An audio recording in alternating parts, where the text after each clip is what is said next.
áńgẹ́lì mi o, dìde kí o ràn mí lọ́wọ́, àkókò tó o. Áńgẹ́lì mi o, dìde kí o ràn mí lọ́wọ́, àkókò tó o. Gbogbo ọkàn tó ń gbọ́ mi àti gbogbo ojú tó ń wò mí, bí ẹ bá lè pariwo àmín lóhùn òkè, áńgẹ́lì oníṣẹ́ ayọ̀ èyí tí a fi ire rán nínú oṣù kẹfà, ní orúkọ Jésù, áńgẹ́lì yẹn máa wá ọ rí.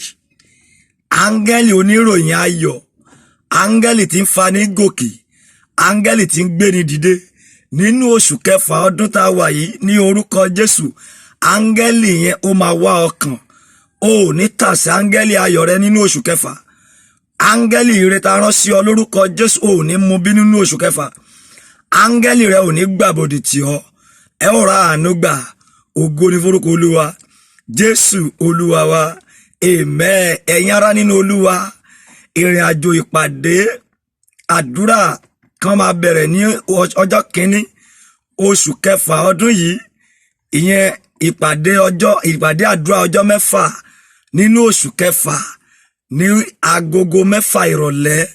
Bẹ́ẹ̀ ni ìpàdé àdúrà, a fẹ́ lọ bèrè fún áńgẹ́lì wa. Àkọlé ẹ̀ ni pé áńgẹ́lì mi dà. Àkọlé ìpàdé àdúrà yẹn ni áńgẹ́lì mi dà.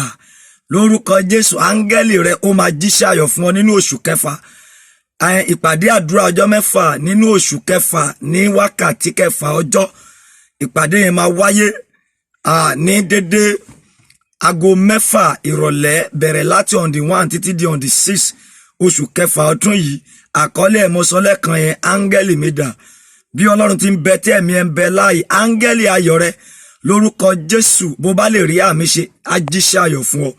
Gbogbo ọjọ́ tó ń bẹ nínú oṣù kẹfà ọdún yìí, lórúkọ Jésù yóò bí ìyanu fún ọ. Gbọ́, bára bá ní ilẹ̀ láti inú oṣù kìíní ọdún, bára bá ní ilẹ̀ nínú oṣù kejì, oṣù kẹta, bó bá ti ń tó bí oṣù kẹrin, òjò á máa rọ̀ díẹ̀díẹ̀, ara máa tu ilẹ̀ bọ̀. Ṣùgbọ́n tó bá ti wọnú oṣù kẹfà, òjò yẹn máa rin ilẹ̀ dáadáa. Ìyẹn ni pé ara máa tu ilẹ̀ ju gbogbo oṣù tó kù nínú ọdún lọ. Bẹ́ẹ̀ ni ilẹ̀ gan á gba ìsọjí. Gbogbo ewéke tó ti ń kú tẹ́lẹ̀ á dìde padà.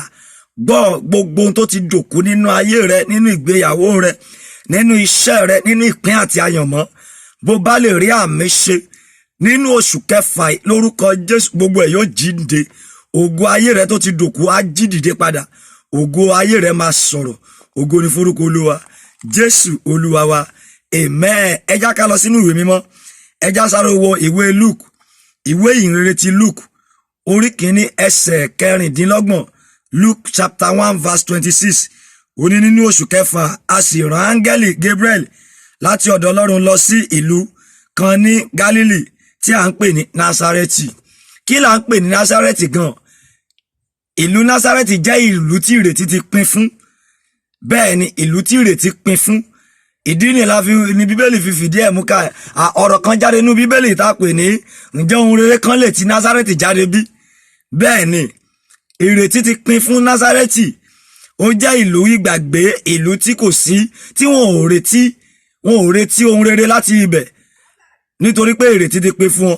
Ṣùgbọ́n nínú oṣù kẹfà, a rán áńgẹ́lì kan lọ sí ìlú Násárẹ́tì. Bí àwọn obìnrin wọ́n dí àṣepọ̀ tó ń bẹ̀, ṣùgbọ́n obìnrin kan wà ń bẹ̀ tó rí ojú rere Ọlọ́run.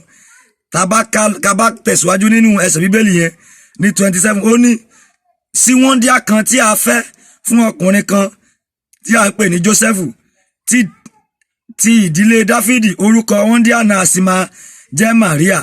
Áńgẹ́lì náà sì tọ̀ ọ́ wá, ó ní àlàáfíà ìwọ ẹni tí a kọjú sí ṣe lóore, Olúwa pẹ̀lú rẹ, alábùkún fún ni ìwọ nínú àwọn obìnrin. Nínú àwọn obìnrin ní ìlú Násárẹ́tì nínú oṣù kẹfà, áńgẹ́lì kan yọ sí Màríà tí a ń pè ní angel Gabriel. Ó ní alábùkún ni fún ìwọ nínú àwọn obìnrin, nítorí pé a kọjú sí ẹ ṣe olóore. Èmi ò mú ẹni tá a rán mi sí nínú oṣù kẹfà, bóyá ìwọ wà nínú ẹni náà. Mo wí ní orúkọ Baba tọmọ tẹ̀mí mọ́, nínú oṣù yẹn lórúkọ Jésù, áńgẹ́lì rẹ̀ á kọjú sí ẹ ṣe olóore. áńgẹ́lì oníròyìn ayọ̀ tá fi iṣẹ́ oṣù kẹfà rán bó bá lè ṣàmì áńgẹ́lì yẹn á kọjú sí ẹ ṣe lóore.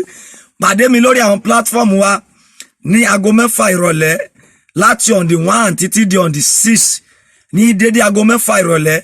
A fẹ́ lọ gbàdúrà, a fẹ́ lọ pe áńgẹ́lì wá sójú iṣẹ́. Áńgẹ́lì oníròyìn ayọ̀ èyí tí a rán sí Màríà ní ìlú Násárẹ́tì, ìlú tí ìrètí ti pin fún, ṣùgbọ́n a kọjú sí Màríà ṣe lóore. Ìṣẹ̀lẹ̀ kan tó ṣẹlẹ̀ ń bẹ̀ tá bá ka ẹsẹ̀ Bíbélì yẹn lọlẹ̀. Ẹnìkan wà tá à ń pè ní Elizabeth, òun náà ti lóyún. Ó lóyún láti oṣù kìíní tí dé ìkẹfà.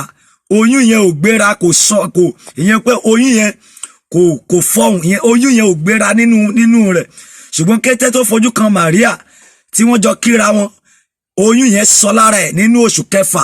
Bẹ́ẹ̀ ni kété tí oyún yẹn pé oṣù kẹfà gẹ́gẹ́ ó kí Màríà nítorí pé Màríà ti wà nínú ẹni tí Ọlọ́run kọjú sí ṣe lóore.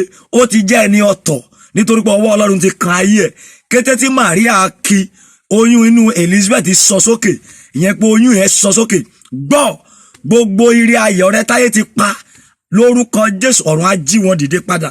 Ìrànlọ́wọ́ rẹ ta ti rán lọ sí ibojì, ọwọ́ agbára Ọlọ́run á gbé ìrànlọ́wọ́ yẹn já gbangba. Wàá rí àánú gbà, ọkàn rẹ dẹ̀ máa balẹ̀. Ògo ni forúkọ Olúwa. Jésù Olúwa wa, amen. Gbìyànjú kó gbé omi dání nígbà tó bá ti darapọ̀ mọ́ wa lórí àwọn platform wa, bí a lórí Facebook ni, Instagram ni, tàbí YouTube channel wa. So gbé omi dání àti òróró. Ó dá mi lójú wípé oṣù kẹfà yẹn oṣù ire rẹ ni, oṣù ayọ̀ rẹ ni, oṣù ìdùnnú rẹ ni. Yóò rí bẹ́ẹ̀, àṣẹ ọ̀rúngún. Jésù Olúwa wa, amen. Orúkọ mi ni wòlíì Ọlọ́run Prophet Tọ́gbé Emmanuel Mẹ́tànjí, ẹni tí gbogbo èèyàn ń pè ní bàbá àyànfẹ́ Ọlọ́run àṣepé ògo. God bless you.